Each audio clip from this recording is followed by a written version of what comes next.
Pensem nas meninas cegas e inexatas.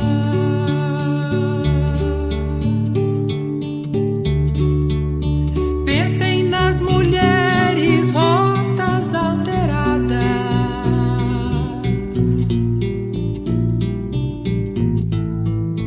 Pensem nas feridas como rosas cálidas.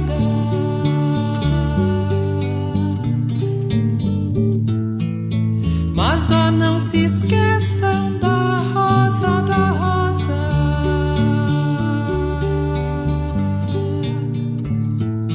Da rosa de Hiroshima, rosa hereditária.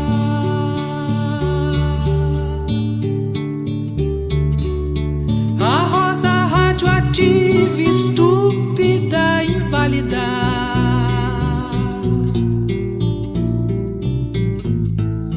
A rosa com cirrose, a anti-rosa atômica.